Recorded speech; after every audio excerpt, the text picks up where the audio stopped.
Many Magic the Gathering players ask the question, is it worth it to buy Ultimate Masters? Declared as the last Masters set for the foreseeable future, Ultimate Masters attempts to go out with a bang by offering what is quite possibly the most value-packed Magic the Gathering product ever, but also at what is most certainly the highest retail price ever. The debate between average player and Magic investor rages, and this video will attempt a critical analysis of just what this product has to offer and whether it is worth the price. Before we get started on this video's analysis, I would like to briefly address an incorrect takeaway that some people, mostly those with hashtag MTGFinance in their Twitter bios, had in response to my commentary on Ultimate Masters, which was a video entitled How Wizards of the Coast Sabotaged Ultimate Masters, and this incorrect takeaway may simply be a result of these people not actually watching the video. In that video, I addressed the missteps that I felt Wizards of the Coast had done to greatly damage the customer base's perception of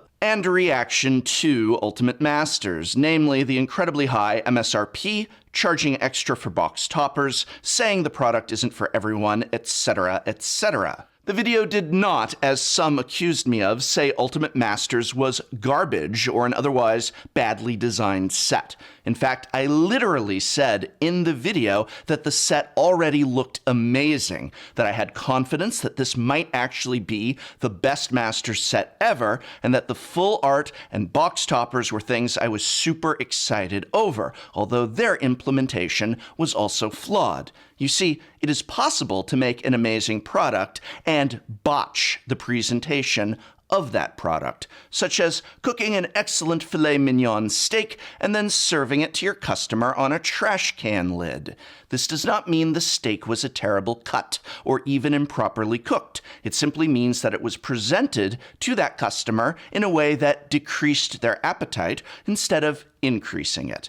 Also, it is possible that even the most amazing dinner with perfect presentation can simply have too high a price tag for the average restaurant goer. This again does not mean the meal is by any means bad or poorly made, simply that it is unaffordable to most. But is Ultimate Masters a filet mignon? Is it still selling for too much? Are there other benefits not previously explored? And just who is all of this for? All that and more, so let's take a look. Let's start with the first, and I feel most important aspect of Ultimate Masters. Although buying a box will not get you the components to build a modern deck, the rares, mythics, and even uncommons are overwhelmingly made up of modern and legacy components, with a great collection of treasures for Commander and even a few tidbits for Vintage and Modern that have been thrown in. More than value, my overwhelming issue with Modern Masters since day one has been that the set is high on non-modern jank cards and low on cards actually played in Modern. While Ultimate Masters still has plenty of cards that don't seem to see play anywhere, I'm looking at you, stream of consciousness. You better be amazing in Draft. What the? It is overwhelmingly stuffed full of cards that actually see play, even if only fringe in Modern, Legacy, and Commander formats. This has been what I wanted from the start. More so than valuable reprints, more so than box EV, reprint the cards that these formats play with, and it appears they've done that here. Now, Ultimate Masters has two prices, the price per pack and the price per booster box. For this product, a booster box actually costs more than booster packs because it includes a sealed box topper, which I will talk about in more detail in a moment. Big box stores such as Target and Walmart will be selling blister packs for $33.99. These have 3 booster packs in them and thus cost $11.33 per booster pack. Normally, Masters boosters go for $9.99 or $10 each. So this is Target and Walmart essentially locking in the price of these boosters at $1.34 more than normal. Booster boxes are another matter due to the box topper, which contains a super art foil of one of the set's mythics. The MSRP of $335.76 per booster box has not held, and currently, as of launch day, Sealed booster boxes with box toppers are selling for as low as $275 each, shipping included online, which seems to be locking in prices at most game stores in the $275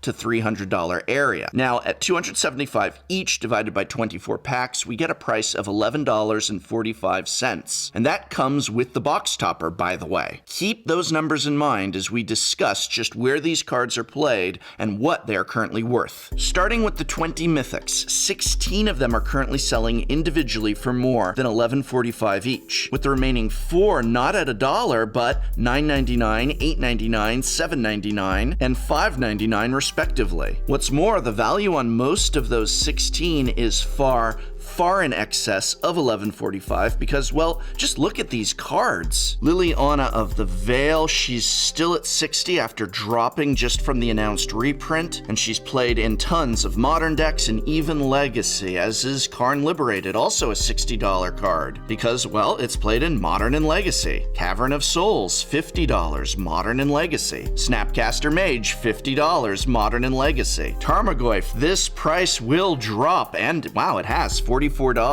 Modern and some Legacy. Caracas, $35.91, Legacy and Vintage. Now, Temporal Manipulation is not really played in Modern, Legacy, or Vintage, but it held a high price tag due to scarcity and due to Commander, so that's one that's likely going to fall greatly. Bitter Blossom, $31. Mana Vault is played in Vintage and most Commander decks which can afford to run it, which there will be considerably more of now. Dark Depths, hey, it's got its own Legacy deck named after it. Sometimes Vintage and Commander like to fool around with it. Emrakul has been all over the place in Modern, Legacy, and Vintage, while Kozilek, Butcher of Truth, is not really played these days in Modern except in Fringe and budget lists, but you can still find the occasional copy floating in the format, and of course Commander loves it. Ulamog, the Infinite Gyre, once played a great deal more, is not too much in Modern, but still does get run, while Vengevine sees Modern and Vintage play, though not really in anything Legacy. Leovold, Emissary of Trest, got banned out of Commander, but still makes people miserable in Legacy. Mikaeus, the Unhallowed, is an extremely odd inclusion here.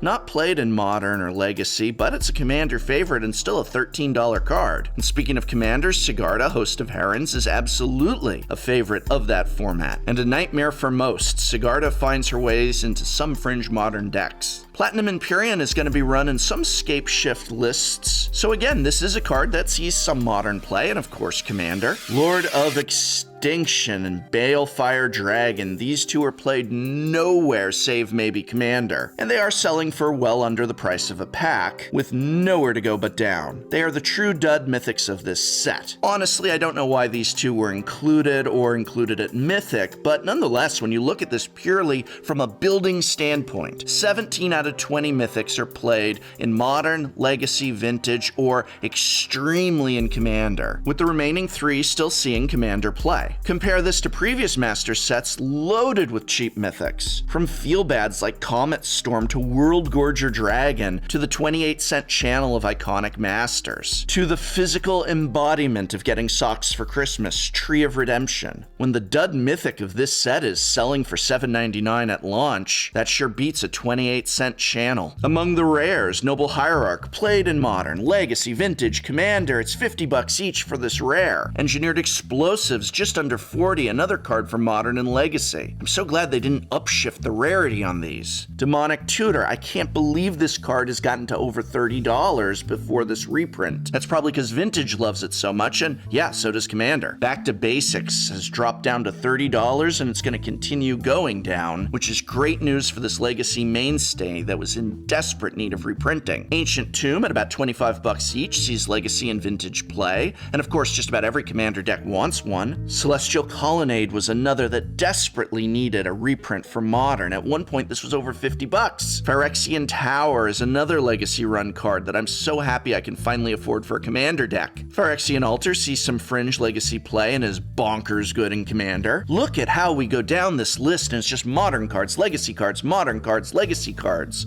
Modern and Legacy and Vintage and Commander. Through the Breach, Modern and Legacy, Goroyo's Vengeance, Modern. Life from the Loam, A Dredger's Delight. Reanimate, it's for Legacy Reanimator, dull surprise. So right around Urborg, Tomb of Yawgmoth, we drop below the cost of a pack. Now many of these cards are worth nearly the cost of a pack, and are also cards that, even as prices decrease, they at least see Modern, Legacy, and some Vintage play. Ruined Halo, Maelstrom Pulse, Bridge from Below, Fulminator Mage, Containment Priest, Entomb, Glen Elendra Archmage, All is Dust, Creeping Tar Pit, and even Flagstones of Trocaire. I mean, at least that's played in Martyr Proc and Modern. I guess that deck isn't played that much anymore, but maybe it'll come back. Below this point, cards have dropped below $5, but again, I feel it is important to stress they do have homes somewhere. Raging Ravine is popular for junding people out. Fauna Shaman and Vexing Devil see some Modern play. Eldrazi Conscription, it's popular in Commander and still sees some play. Gamble. Daybreak Coronet, of course, for Bogles. Woodfall Primus for Titan Breach. Nursing Shoal. Heck, even Sublime Archangel. And of course, Squee, Goblin Nabob, sees play in Vintage and sometimes Modern. But right after Disrupting Shoal, we hit the duds, the real duds, and there is a lot of them. Why is Talrand in Pattern of Rebirth and Seize the Day in this set? These are played nowhere. I mean, at least Tasigur, though worth next to nothing, is a popular and played card. Actually, Tasigur is a great example of a card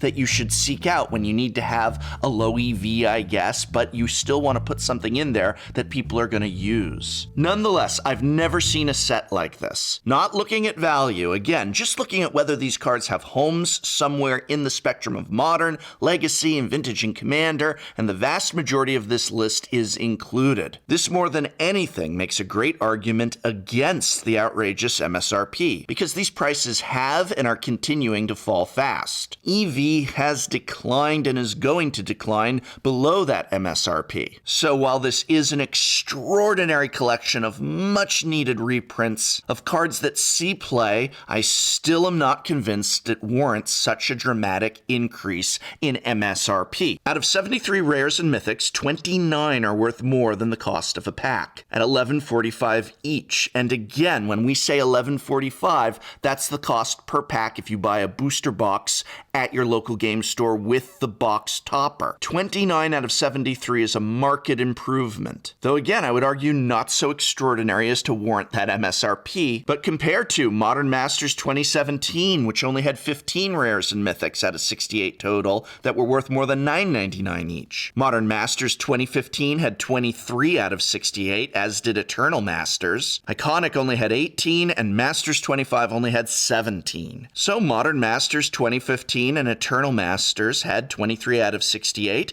and here we have 29 out of 73. I'll offer stunning praise for just how many of these cards below that point still actually are played in non-rotating formats, and also acknowledge that the cards in that point have a very high value, some of them at the top, but counter again that the MSRP increase really wasn't warranted. At the uncommon and common level, we have another smorgasbord of Modern, Legacy, and even Pauper favorites. There's over a dozen cards currently going for $1 and up, another record. But even many of those below the dollar line are still, say it with me, actually played in Modern and the other formats. Again, the purpose of Master sets was always to get needed reprints into the hands of players, and every set failed miserably because they'd given us 17 Modern played cards, and the rest would be insane inclusions that saw play nowhere. Here, even for these cards that don't have great financial value, we're seeing cards that are played in the format,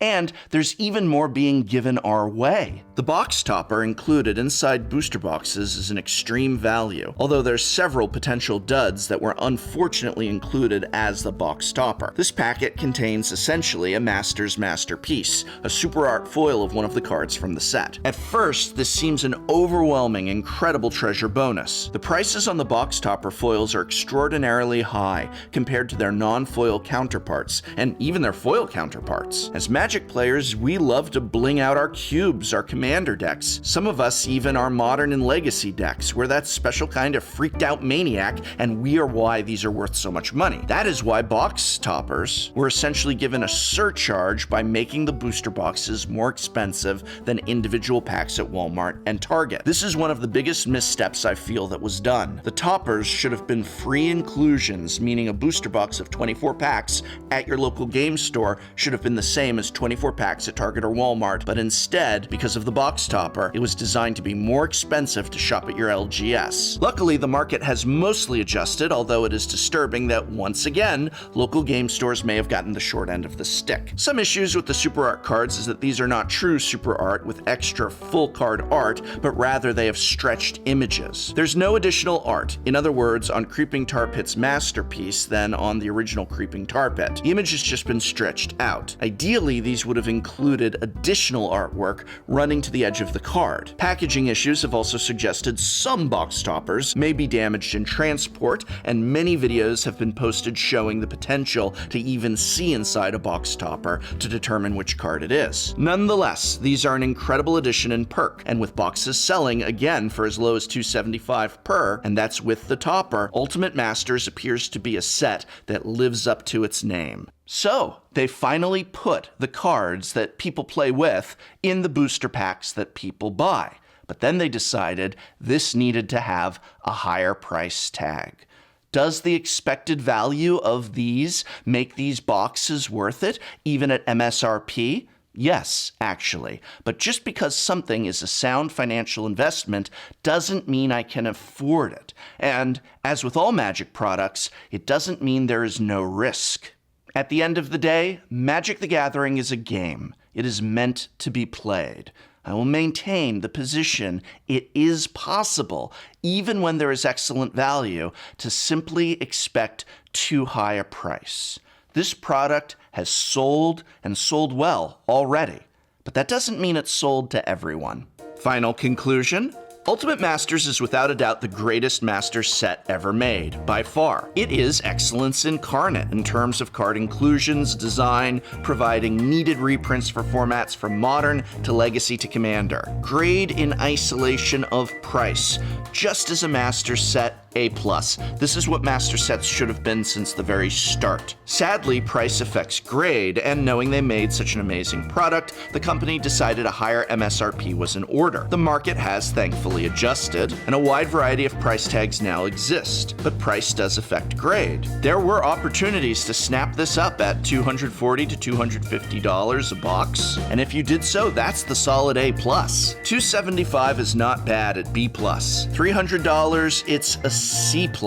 Box EV is already at this point essentially, so the gamble is high, and prices are going to continue to drop. I mean, I guess if you pay MSRP, it's okay. I'm going to give it a C, or if you drop $240 on it but don't get the topper. But there's better deals to be had, and I certainly would say that paying above MSRP is an outright fail. Do not pay above MSRP. Save for MSRP, it's the perfect Masters set. In some ways, I might personally, and this is on a personal level, describe this as my dream set. The cards included at every level were selected with care and awareness of Modern, Legacy, Vintage, Commander, and even the Pauper format. It is everything a reprint set should be. Price aside, they did it. They finally did it. And Wizards of the Coast has announced, however, that for the time being, this will be the last Masters set.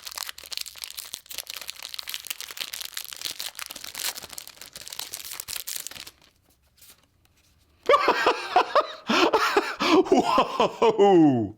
And this video is brought to you by my and many other people's local game store, Card Kingdom, a brick-and-mortar pillar of this community, as well as the Patreon support of viewers such as you. These are the people that keep Tolarian Community College going and growing strong.